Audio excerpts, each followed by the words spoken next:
All right, thank you all for being here. That game took a while, so y'all probably been waiting in here a little bit.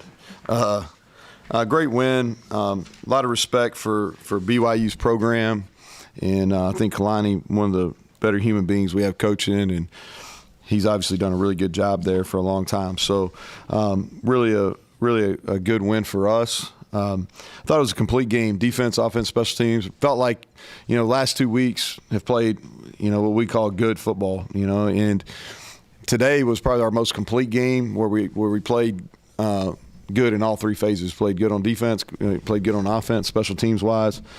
And I want to say this too. I want to thank the crowd, because other than our students, and our maniacs, they get here early, but other than our students, like, the crowd got here early tonight. And there was energy, there was juice in the stadium, and I think our guys felt that even in pregame. I think there's something special about playing at night here, and there's a little different aura. Even coming in the man trip, we had a bigger crowd. The weather helps. It was a beautiful day, but man, there was a lot of energy in the man trip, and I thought it bled right into pregame, and our guys really fed off that. So I want to thank our crowd for doing that. If you look at it. I think the stats pretty much tell the story. Defensively, only gave up 277 yards, held them to 7 points, and that was with some backups. Thought we were really good on 3rd and 4th down. Anytime you hold a team to 67 yards rushing, that's a pretty good day. You're gonna have a pretty good chance to win that game. Offensively, we continued to play at a high level. I think that's several games in a row now that we're doing that. The things that sticks out: 336 yards rushing, 200-yard rushers. We held the ball for over 35 minutes. And then on special teams, our kickoff coverage, we got to get better at that. I thought we'd made some improvements. I'm not real sure. I got to watch the video and see where we failed on that. But only punted one time. I thought our field goal protection was really good. Mike made a really difficult kick. Talking about specialists, really proud. Danny King got an opportunity, went in there and really hit the ball well. But I thought we played well on special teams. And I think no big plays, but we didn't give up any negative plays either. So only negative was the penalties. We've been a team that hasn't had that all year, and man, there was a lot of penalties in that game. And here's the thing: most of them were legit. Other than, I don't know what the heck that delay was forever, that we had to go to replay and all that. But the rest of them, they were probably legit, and we got to clean that up. And so, without questions, Greg. So start with defense. You guys have struggled their last few games, but today, very good injury situation. Your backup starting to get comfortable now. What was the reason why the defense improved? Yeah, so hard for me to say until I watch the tape. But what I thought that we obviously did a good job in the run game, and I felt they probably felt like coming in they needed to be one-dimensional. It's tough. The quarterback who's got a quick release, man, he got rid of the ball fast, threw the ball from a bunch of different arm angles. But that's hard. He hasn't played all year, and he's going to make his first start on the road, 2 time zones away, national TV, all those things. That's a tough ask. And so a couple things. I thought we tackled well on after a couple initial quick screens. I thought we tackled well, got them behind the chains. That helped. And I thought, when you watch the tape, Cutter and Beiser, those guys probably played better. D-line wise, I think we're doing a better job of keeping it clean for those guys. And then, without question, that was the best our safeties had played in a long time. So I thought Anthony Wilson was really good in the game. Aubrey Burks is back looking like he did pre-TCU. So I think those are some of the reasons why we played better. Kind of get Jaheim White more involved over the last couple of weeks, and you really see what he's capable of tonight. Like, start to finish, what's it been like bringing him along? Yeah, I think this game's really hard to play as a true freshman, and that's why there's a reason why you don't see a whole lot. And usually the ones that are able to do it, like the guys that we've had, if you look at Zach Frazier, Wyatt Milam, people like that have played a lot of football as true freshmen, they're usually pretty special. And he's got a chance to be special. He's a long way where he's at. Right now and what he can be, there's a big gap. And so if he continues to do the things that it takes to be great, then he is going to be a great one. And he can break tackle. He's got good burst. He's really improved on his ball security. He's learned how to practice and prepare, which is probably the hardest thing to do when you go from high school to college. And he's earned these opportunities. He got 16 carries today.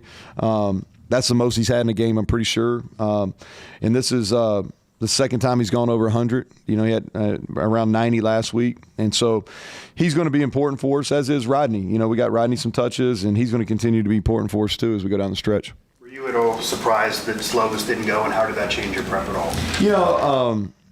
I saw it was weird. So I'm not on social media, so I get all my stuff on ESPN and on ESPN and some Apple News stuff. And so I got on my phone after our practice on Thursday, and we have a call with our data analytics, and a lot of the data analytics are tied into the point spreads, and our game really jumped, and I thought that was weird. And so when it came out, that I guess that's the reason why. I don't know. I'm not in there. I don't even know if he was here. I have no idea.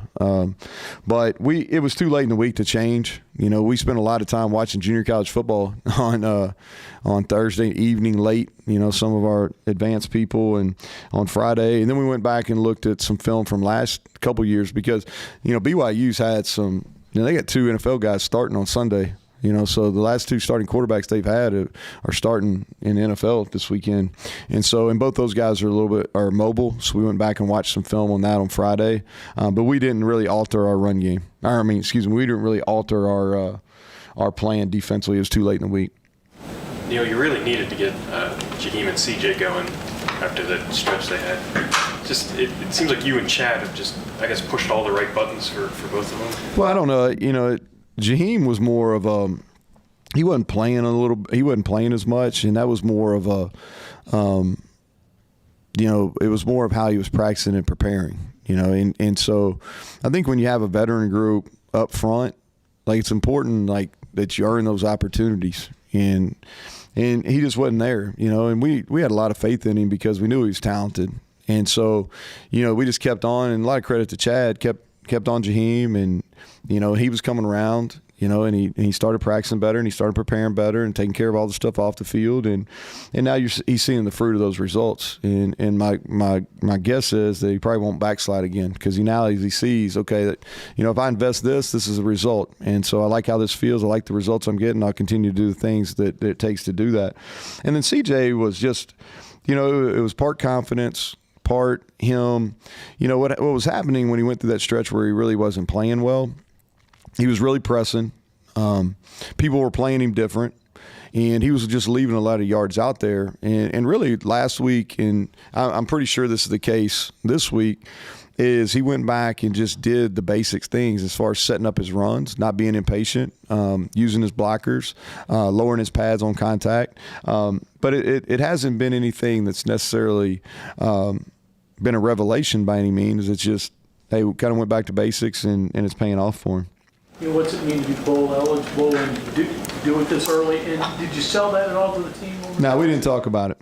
No, we really didn't. I didn't even say anything about it in the locker room. Really, to me, it's about, the best teams play their best in November. And that was the best game we played this year. And so we got a 4-game stretch in November. That's the way we're attacking it. We're 1-0. And what I told them is, results are, bowl eligibility, all those type of things. We're alive and well in the conference race, and that's what we're talking about. And obviously a big game next week to continue to play our way in. But we're on a quest to play our best. And I felt like tonight was the best or most complete game we've played. We've played at a high level offensively in games. We've played at a high level defensively in games, and we've played at a high level in special teams. But until tonight, we really hadn't played all 3 together. And so, and I'm sure we're going to watch the film. I know the penalties irritate me, so I'm sure that we're going to watch the film and say, hey, there's a lot of improvement to still make. But that's kind of discussions we've had in house. 5 or 6 false starts, and any way to explain that, or? Yeah, so part of it, they do a good job. They do a little shift there right before the snap, and they've gotten other people on it too, and. Whether that had an effect on it, I'm going to say it probably did. And that was a point of emphasis last year in our league. And we started calling it a little bit on the defense for simulating a snap. And without watching the TV copy, I don't know if they did or not, but I know they've done that in the past, and they've had a bunch of false starts on them offensively. And we worked on it, and obviously not enough because we had too many, and several of those were down in the red zone, so really costly. It was really versatile from the defense tonight with the 67 rushing yards, and then you break up 8 passes on the back end. I guess just aside from players making plays, what in the scheme do you like right now? Well, we've really simplified. We're not doing a ton. We've really, kind of playing just more two-gapping it up front to try to clean it up for the running backs. For the linebackers where they know their gaps. I think our D-line's playing double teams better. That's been a piece of it. Thought we rushed the passer better tonight. And they've got a left tackle to be a first-round draft pick, and the right tackle is one of the bigger human beings you're going to see. But I thought we rushed the passer better. And without watching on film, but the way I felt like on watching the game is I felt like we were more on our landmarks than zone coverage. And when you stay on your landmarks, the quarterback's got to be really accurate to get completions. You're going to give up some, but he's got to be really accurate. So I thought we were on our landmarks better tonight. You could probably split the season in half for just the two versions of your offense, right? The last couple of games and the sequence before that.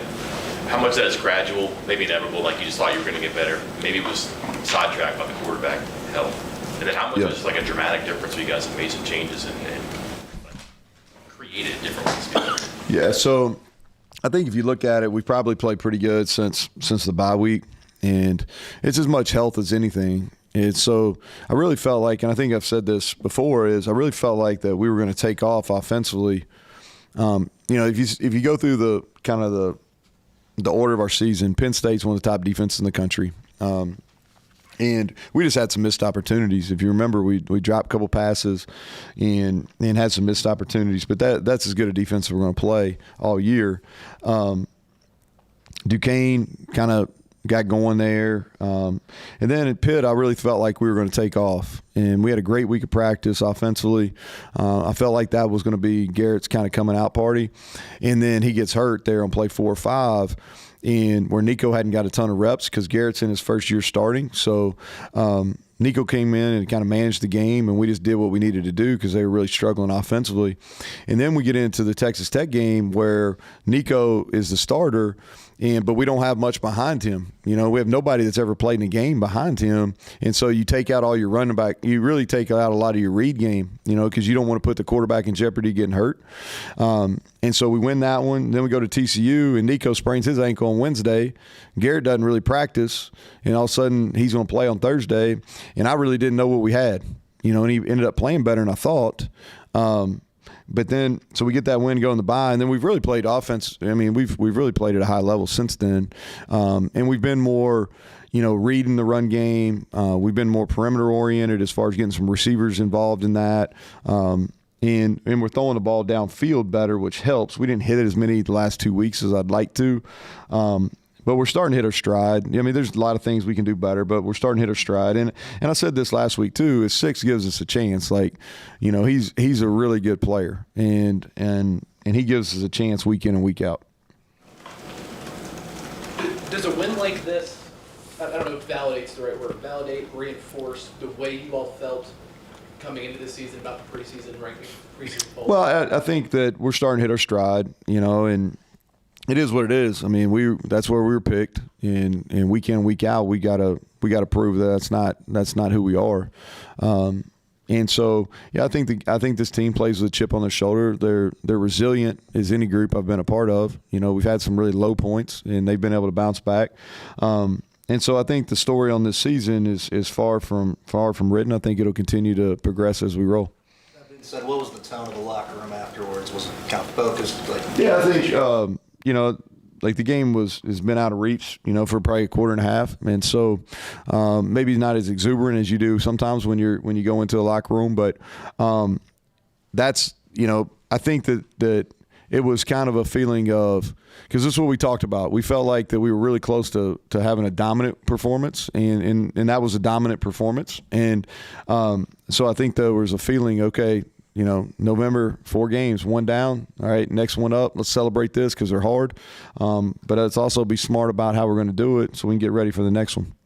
Second straight week, opening drive touchdown with a 4th down conversion on it. What does that mean, I guess, to the overall effectiveness of the offense as a confidence boost that early?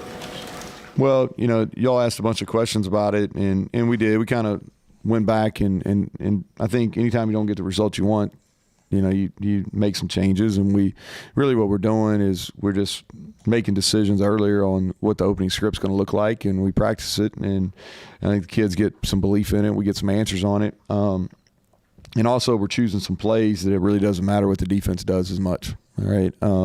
Trying to be different than anything they've seen. And so that's worked. I thought CJ had a man's run tonight on 4th and 1. And I thought that really set the tone.